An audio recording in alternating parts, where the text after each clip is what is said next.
नमस्कार दोस्तों, स्वागत है आपका स्टडी मंत्रा के मंच पर। तो शुरू करेंगे हम लोग अपनी आज की क्विज। उसके पहले प्लीज़ मेरे चैनल को सब्सक्राइब और शेयर करें, ज़्यादा से ज़्यादा शेयर करें। चलिए शुरू करते हैं अपनी आज की क्विज। पहला क्वेश्चन है, किस फार्मूला 1 ड्राइवर ने हाल ही में टर्किश ग्रांड प्रीमियर चैंपियनशिप जीती है? तो बताइए किसने जीती है ये? Narayan Karthikeyan, Sebastian Vettel, Michael Schumacher या फिर लुइस हैमिल्टन? तो बताइए किसने जीती है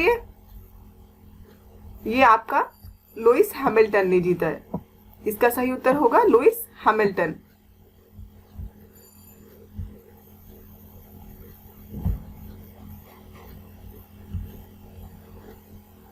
नेक्स्ट क्वेश्चन देखेंगे अपना। हाल ही में प्रधानमंत्री नरेंद्र मोदी ने स्टैचू ऑफ पीस का अनावरण किया है। यह किस राज्य में स्थित है? तो बताइए दोस्तों, कहाँ स्थित है ये? गुजरात में, राजस्थान में, हरियाणा में या फिर तेलंगाना में? देखिए, तेलंगाना में स्थित नहीं है ये, हरियाणा में भी नहीं है ये, गुजरात में भी नहीं है, तो बचा क्या? राजस्थान। स्टैचू ऑफ पीस जो है ये राजस्थान में स्थित है। प्रधानमंत्री नरेंद्र मोदी ने हाल ही में स्टैचू ऑफ पीस का अनावरण किया है। स्टैचू ऑफ पीस जैन आचार्य विजय वल्लभ जी का स्टैचू है। किसका स्टैचू है ये? जैन आचार्य विजय वल्लभ का। ठीक है, जैन आचार्य विजय वल्लभ जी जो है, इनका ये स्टैचू है, जिसका नाम क्या दिया गया है? स्टैचू ऑफ पीस, जो कि राजस्थान के पाली जिले में स्थित है। कहां पर स्थित है ये? पाली जिले में, राजस्थान के। क्वेश्चन नंबर 3 देखेंगे हम लोग। हाल ही में प्रसिद्ध व्यक्तित्व सौमित्र चटर्जी का निधन हो गया है। इनका संबंध किस क्षेत्र से था? बताइए किस क्षेत्र से था इनका संबंध? बंगाल के प्रसिद्ध राजनीतिज्ञ थे क्या ये? बंगाल के प्रसिद्ध अभिनेता थे, प्रसिद्ध क्रिकेटर थे या फिर बंगाल के प्रसिद्ध संगीतज्ञ थे? तो दोस्तों इसका सही उत्तर होगा आंसर बी, बंगाल के प्रसिद्ध अभिनेता थे। एक्सप्लेनेशन देखेंगे इसका। 15 नवंबर 2020 को सौमित्र चटर्जी का निधन हो गया है। ये प्रसिद्ध बंगाली अभिनेता, निर्देशक, लेखक एवं कवि थे और इन्हें वर्ष 2011 का दादा साहब फाल्के पुरस्कार से भी इनको सम्मानित किया गया था और वर्ष 2004 में इन्हें पद्म विभूषण से भी सम्मानित किया गया था। ठीक है, तो जो पुरस्कार हैं ये इनको दिए गए थे। अगला क्वेश्चन देखते हैं हम लोग। अंतर्राष्ट्रीय सहिष्णुता दिवस मनाया जाता है, तो कब मनाया जाता है ये? 15 नवंबर को, 16 नवंबर को, 11 नवंबर को या फिर 10 नवंबर को? तो दोस्तों ये 16 नवंबर को मनाया जाता है। कब मनाया जाता है? 16 नवंबर को। अंतर्राष्ट्रीय सहिष्णुता दिवस 16 नवंबर को मनाया गया। ज्ञातव्य है कि सहिष्णुता दिवस मनाने की घोषणा 1990 में संयुक्त राष्ट्र महासभा द्वारा की गई और सहिष्णुता जो है वो लोगों को असहिष्णुता के प्रति जागरूक करने के उद्देश्य से मनाया जाता है। ठीक है, ताकि लोग जागरूक हों कि असहिष्णुता के क्या खतरे हो सकते हैं, किस तरह से ये लोगों को इफेक्ट कर सकता है, किस तरह से इससे जान धन की हानि हो सकती है। तो लोग अवेयर रहें और सहिष्णुता के साथ रहें। ठीक है, अगला क्वेश्चन देखेंगे हम लोग। विश्व मधुमेह दिवस मनाया जाता है, तो कब मनाया जाता है ये? 16 नवंबर को, 17 नवंबर को, 15 नवंबर को या फिर 14 नवंबर को? तो दोस्तों ये 14 नवंबर को मनाया जाता है। ठीक है, 14 नवंबर को विश्व मधुमेह दिवस मनाया जाता है। 14 नवंबर को विश्व मधुमेह दिवस संपूर्ण विश्व में मनाया जाता है। विश्व मधुमेह दिवस का इस बार का विषय द नर्स एंड डायबिटीज था। ठीक है, क्या था इस बार का विषय? The nurse and diabetes. ये जो टॉपिक है बहुत इंपॉर्टेंट है, ये चीज पूछी जा सकती है किसी भी एग्जाम में। ठीक है, कि इसका टॉपिक जो था वो क्या था। तो इसका जो इस बार का टॉपिक था वो द नर्स एंड डायबिटीज था। संयुक्त राष्ट्र महासभा ने 2007 से 14 नवंबर को विश्व मधुमेह दिवस मनाने की घोषणा की। कब से शुरुआत की इन्होंने? 2007 से की। किसने की? संयुक्त राष्ट्र महासभा ने की।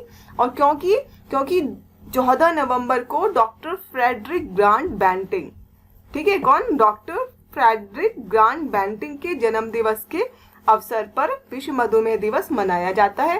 क्योंकि इन्होंने, डॉक्टर बैंटिंग जो थे ये, इन्होंने इंसुलिन की खोज की थी। ठीक है, किस चीज की खोज की थी इन्होंने? इंसुलिन की खोज की थी। ये भी इंपॉर्टेंट है कि किसने इंसुलिन की खोज की, तो डॉक्टर बैंटिंग ने इंसुलिन की खोज की, जिसके लिए इन्हें नोबेल पुरस्कार भी मिला था। क्योंकि मधुमेह का रोग जो होता है वो कैसे होता है? जब इंसुलिन का अल्प श्रावण हो, इंसुलिन जो है वो कम निकले, तो उस वजह से डायबिटीज की बीमारी होती है। और डॉक्टर बैंटिंग ने इंसुलिन की खोज की, इसीलिए 14 नवंबर को विश्व मधुमेह दिवस मनाया जाता है। ठीक है, बढ़ते हैं अपने अगले क्वेश्चन की तरफ। हाल ही में किस देश ने विदेशी पेशेवरों को गोल्डन वीजा देने की शुरुआत की है, जिसकी अवधि 10 वर्ष की होगी? तो बताइए किसने की है ये? संयुक्त अरब अमीरात ने, संयुक्त राज्य अमेरिका ने, सऊदी अरब ने, या फिर ईरान ने? बताइए किसने की है? तो ये जो है संयुक्त अरब अमीरात ने इसकी शुरुआत की है। हाल ही में संयुक्त अरब अमीरात ने विदेशी पेशेवरों के लिए गोल्डन वीजा जारी करने की घोषणा की है और इसकी अवधि 10 वर्ष की होगी। 10 वर्ष की इसकी अवधि होगी, ध्यान में रखिएगा, इस चीज को पूछ सकता है किसी भी एग्जाम में। नेक्स्ट क्वेश्चन है हमारा, WHO ने हाल ही में कहाँ एक वैश्विक पारंपरिक औषधि केंद्र स्थापित करने की घोषणा की है? तो कहाँ पे औषधि केंद्र स्थापित करने की घोषणा की है? भारत में, पाकिस्तान में, बांग्लादेश में, या फिर म्यांमार में? तो दोस्तों WHO ने भारत में औषधि केंद्र स्थापित करने की घोषणा की है। एक्सप्लेनेशन देखेंगे इसका। WHO ने वैश्विक पारंपरिक औषधि केंद्र स्थापित करने की घोषणा की है और यह जो केंद्र है वो भारत में स्थापित किया जाएगा। अगला क्वेश्चन देखते हैं अपना। हाल ही में उत्तर प्रदेश की किस झील को रामसर साइट में शामिल किया गया है? ठीक है, बहुत इंपॉर्टेंट क्वेश्चन है, पूछा जाएगा, डेफिनेटली पूछा जाएगा यूपीपीसीएस के एग्जाम में। तो बताइए कहाँ पे किसको शामिल किया है? सूर सरोवर झील को, वेलासर झील जो कि महोबा में है, राधा कुंड झील जो कि मथुरा में है, या फिर दरबन झील जो कि फैजाबाद में है? तो ये जो है सूर सरोवर झील जो कि कहाँ पर है? आगरा में है। इसको रामसर साइट में शामिल किया है। ठीक है, बाकियों को भी इनका जो कहाँ पर है ये हमेशा क्वेश्चन पूछता है यूपीपीसीएस की कौन सी झील कहाँ पर है, तो उस दृष्टि से भी ये क्वेश्चन इंपॉर्टेंट है। ये सारी चीजें जो सारे फैक्ट्स हैं इंपॉर्टेंट है, तो इन चीजों को भी आप याद कर लीजिएगा। अगला क्वेश्चन देखते हैं हम लोग, इसके एक्सप्लेनेशन देखते हैं। उत्तर प्रदेश की सूर सरोवर झील, आगरा तथा महाराष्ट्र की लोनार झील को रामसर साइट में शामिल किया गया है। सूर सरोवर झील को कीठम झील के नाम से भी जाना जाता है। किस नाम से जाना जाता है? कीठम झील के नाम से जाना जाता है। जबकि लोनार झील जो है वो भारत की एकमात्र क्रेटर झील है। कैसी झील है ये? एकमात्र क्रेटर झील है। ठीक है, रामसर कन्वेंशन की शुरुआत जो है वो कब से की हुई? 1971 में हुई थी, फरवरी 1971 में हुई थी।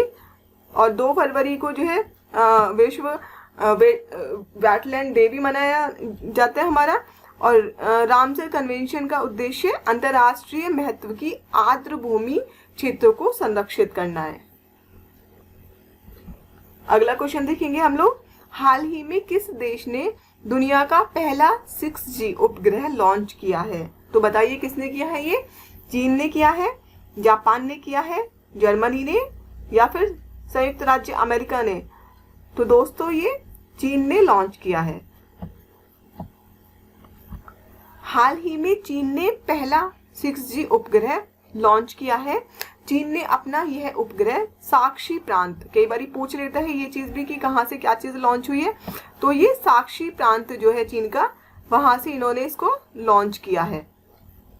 वहां से ताइयुआन जो सैटेलाइट है उसकी मदद से इन्होंने अपने अन्य 12 उपग्रहों के साथ इसको लॉन्च किया है। और यह जो है इसकी जो स्पीड है वो 5G से 6 गुना तेज है। कितना तेज है ये? 5G से 6 गुना तेज है। अगला क्वेश्चन देखेंगे। आई एम नो मसीहा नामक पुस्तक के लेखक हैं। अभी रिसेंटली ये किताब लिखी गई है, तो बताइए किसने लिखी है इसको? इरफान खान ने, सोनू सूद ने, आमिर खान ने, या फिर इनमें से किसी ने भी नहीं? तो इसका सही उत्तर है Sonu Sood. I am no मसीहा जो है वो सोनू सूद ने लिखा है इसको। हाल ही में अभिनेता सोनू सूद ने आई एम नो मसीहा नामक अपनी आत्मकथा लिखी है, जिसमें उन्होंने लॉकडाउन के दौरान प्रवासियों की मदद से संबंधित अपने अनुभवों को शेयर किया है।